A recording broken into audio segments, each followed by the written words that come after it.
In today's video, I want to show you a power station that is designed to be easy to carry by a company that is known for making unique form factors.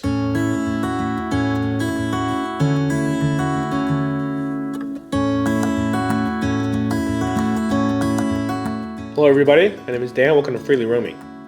I've reviewed another Wanroy power station in the past, and I've praised it for being such a small package while packing in so much power density. And they recently reached out to me again to see if I wanted to renew their newest power station, so I didn't hesitate to say yes. But I want you guys to know that even though they sent me this product to review free of charge, there's absolutely no money changing hands, and they have no say in the content of this video before it's uploaded. So what I find really unique about this 600 watt power station, it's its form factor. Unlike the common cubicle shape power stations, this one is kind of designed like the shape of a suitcase.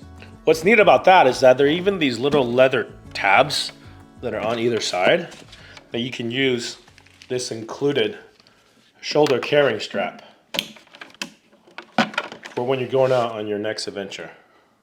To be fair, this is not some kind of fashion accessory, or it is not necessarily comfortable to hold, but it is really nice to be able to carry this over your shoulder so you can free your hands up to carry other stuff. You're obviously not going to be carrying this over miles and miles of trails on your next backpacking trip, but you can carry this from, let's say, your car to the picnic table at the beach, or from the back of your car to the campsite at your next state park camping trip.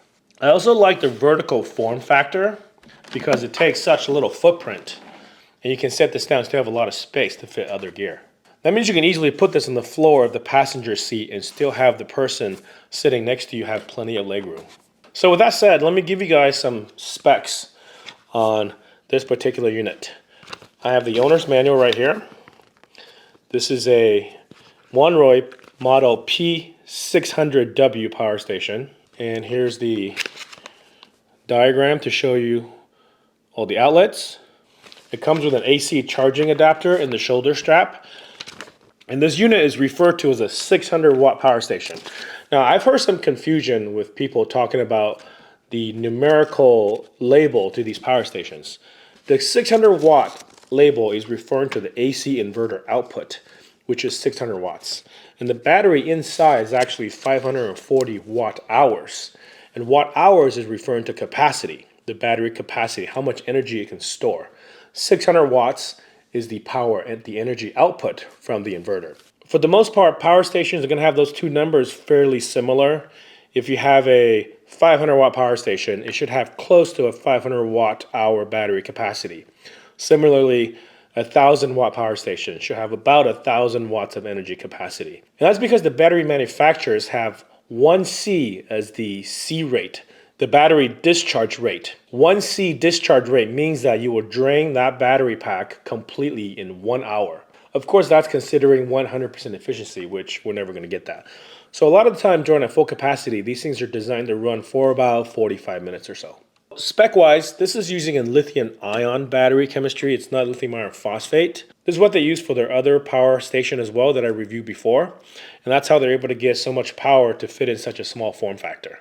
They do claim on their website, though, that this lithium-ion chemistry can do 3,000 plus cycles before it gets down to 80%.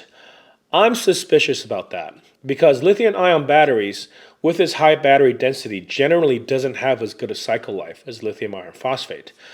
And when we're talking about 3,000 plus cycle life, we are approaching and sometimes going beyond the cycle life of lithium iron phosphate batteries.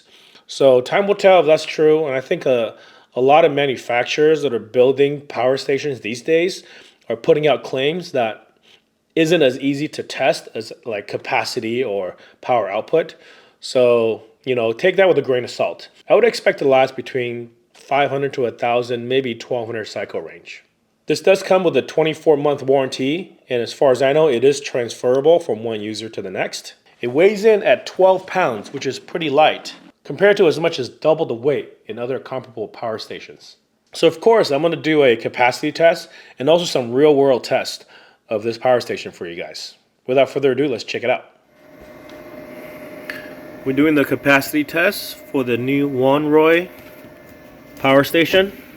It started at 13 or 12 volts actually, and as soon as I turn it on, it's sacked to 11.3 volts. So it's stayed there ever since for the last hour and 22 minutes. So I'm guessing it does have a regulated output at 12 volts. It just sags. So let's see what happens when I dial it down. It should return to 12 or 12.4. If I crank it back up, it'll sag again. They go up to 10 amps for these tests. That's also what this battery tester kind of maxes out at.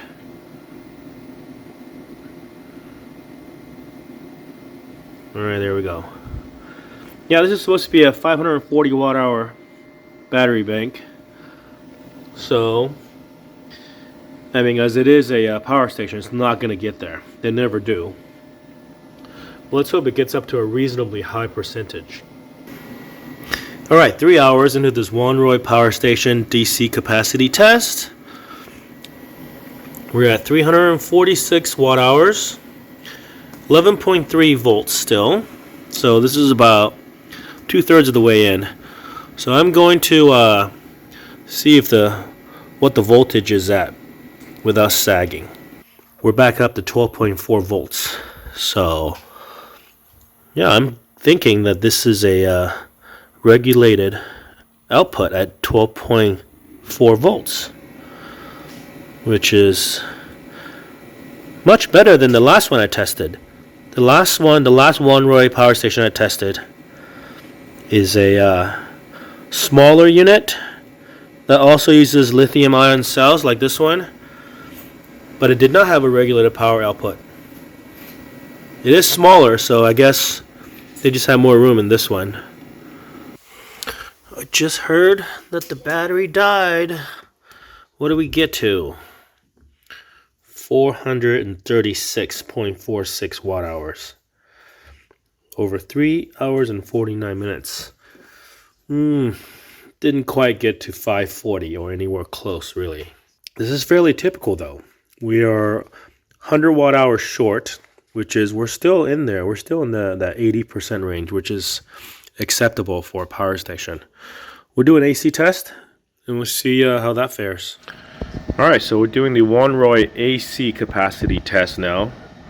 We're running the inverter from 100%. The inverter is located on the other side of all the charging, the DC stuff. The AC stuff is on this side. So as you can see, it's like a suitcase shaped device. We're about 2 minutes in. 8 watt hours so far. As you can tell, this fan is instantly comes on when I'm running the inverter, and it's drawing at 220 watts. 276 watt hours so far in an hour and 17 minutes. So still going. It's probably about halfway through. That is roughly half of its capacity. But for sure it's not going to hit 540. So we'll see where it ends up. But so far so good. There it is. It just clicked off. The battery is drained. So to see how much power we got out of it, we got to plug this in, give some power. We got 457 watt hours through the AC inverter out of this 540 watt hour power bank. Well, let's reset the meter, which I did, and let's charge it back up to see how much power it pulls from the wall to get it back to 100%. We'll see if it actually pulls 540 watts out on the wall to fill this battery bank. This is still charging at 120 watts, but it's getting there. However, over here on the watt meter, we've already pulled 560 watt hours from the wall. So there's for sure some efficiency loss in this brick. And You can tell just by feeling it, it's hot. And there's probably some efficiency loss in this charging process too. So we'll see what this ends up drawing. Alright, that's it. That's full. Let's see how much power it took to charge that 540 watt hour pack inside the power station. 648 watt hours it took to charge what should be 600 or 540 watt hour capacity. Alright, so one last test here. Just for fun, I've plugged in this induction cooktop to this 600 watt Wanroy power station. We will see what it can do when I load it with an induction cooktop. It is not by any means a power station that should be used with an induction cooktop.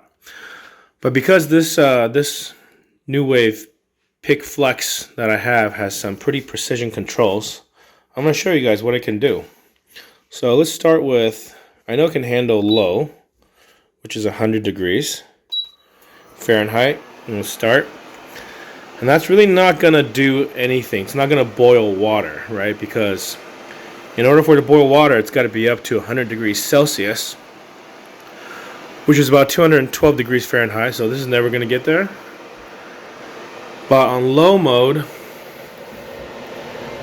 it is maxing out at 600 watts. And it's oscillating between that and a lower output to kind of keep the temperature low.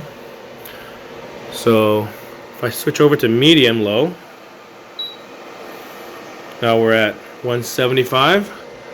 And here it's going to hold it more or less at 600 watts, which is the max output of this power station. So we can just start increasing this temperature.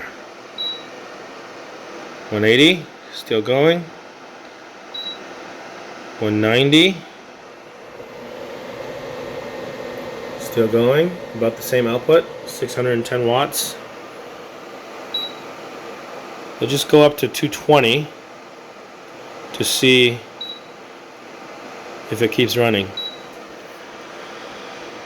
So now we're somewhere between medium and medium low. Here we actually have the possibility of boiling water. And it's still running at about 610 watts. A little bit higher occasionally. Well, let's just keep pushing it until it stops. 230.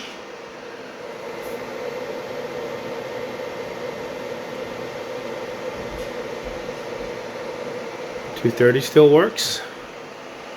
Well, that's warm to the touch. Let's try a 240, see what happens. At some point, this output is going to kick up and it's going to kill the inverter. Or at least trigger it to shut off. 240.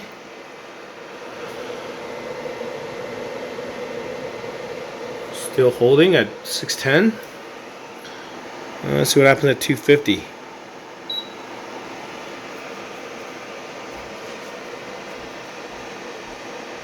It'll go up to 250. So I think as long as I'm in between low and medium low, it's not going to go to a higher power draw. Yeah, so you could actually try to boil water on this setting. 260, still going. Output is holding at 610. 270, still going. So there's basically three output settings for this watt-wise. It's 600 watts, 900 watts, or 1300 watts. So this power station would do the low setting on this. Oh, there we go. 375 is going to kill it. There we go. That tripped. Alright, so let's reset this. And the interesting thing is I did hear this kettle start to boil. So let's get it back on and we'll try it again. Oh yeah, there's definitely some steam coming out.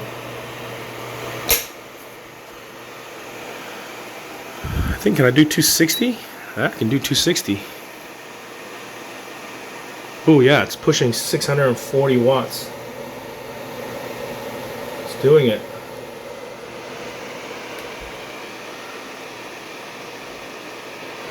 More steam coming out now. It's trying to whistle.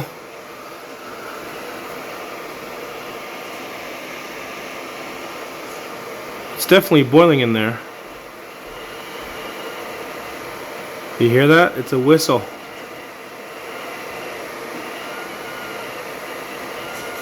It's probably about as much as it's gonna go. I'm gonna call that boiling water. There we go. Let's see.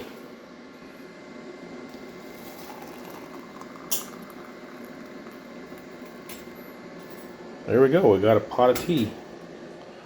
So as you can tell, the capacity test produced just a hair over 80% of its rated capacity. Like I said before in my other videos, 80% is sort of the pass, no pass line for power stations as far as how much power they put out compared to the rated claims. So this just barely passed. But compared to the previous model I tested, which passed with actually flying colors, it output a lot of capacity, albeit at a lower voltage. This one actually seems to have a regulated DC output. So that's definitely eating into the capacity a little bit with its inefficiencies. AC output, however, was impressive at 85%. And another test that I did, which is something that I haven't done before, which is the AC charging efficiency, meaning how much power comes out of the wall before it goes in and gets stored in the battery. And that was at 83.3%, which I was a little bit surprised initially, but then if you think about it and then you know that how much heat is emanating from that charging brick, some of that energy definitely is lost. So if you multiply the AC charge efficiency percentage at 83.3% by the AC output from the inverter of this unit, you get total round trip AC efficiency of 70.5%. So that means that for every 100 watts that come out of the wall socket of your house, you'll get 70.5 watts coming out of the socket of this inverter. 30 watts of that is lost in the efficiency of the charging brick and also the efficiency of the circuitry inside the power station. That may sound like a lot, but it's pretty standard for inverters and converters to lose about 15% of power with each trip going from AC to DC and vice versa. The AC inverter output was also pretty impressive. It's rated at 600, but it easily handles 630, 640, and the fact that I can use it to power an induction cooktop at almost medium setting, but at least hot enough to boil some water, I did not expect that. There's a couple of cons that I'll talk about. I mean, the construction is mostly plastic, but I can't really fault them for that because it's what makes it 12 pounds. They could have put more metal in here. Maybe they could have put some aluminum or magnesium. It'll make it cost a little bit more, but it's also gonna make it way more. Mine didn't come with a 12-volt car charger, which I found kind of odd. Even though there is a PV input, Anderson power pool plug over here, and also a DC output. This is where you plug in your AC charging brick. So I was only able to charge this from the house. This LCD display is kind of small, and also it doesn't tell you a lot of information. I personally like to see numerical percentages on the battery capacity than just these bars, but that's a personal preference. Overall, I like the charging station. I mean, this is a unique form factor that's not like other ones that you typically see, but that's a good thing. I think this will fit a lot of people's outdoor lifestyles. If you're in a vehicle that doesn't have a lot of floor space, or if you're trying to pack for a trip and you need room in the back for like a cooler or a fridge or maybe backpacks and duffel bags and suitcases, this is going to take very little space footprint wise. And the fact that it has 600 watts of AC output compared to the more common 500 watts means that I could use my induction cooktop on this. The low setting on my induction cooktop is 600 watts, which is just perfect for this unit. I've tried it on other 500 watt power stations that did not work. So there you go, that's the new Wanroy 600 watt power station. If you have any questions about it, feel free to ask in the comments below. I'll put a link to their website as well as where you can get one of these. I think they have some Black Friday deals coming up. You guys should try to check that out. Hope you guys have a good week, and I'll see you guys in the next one.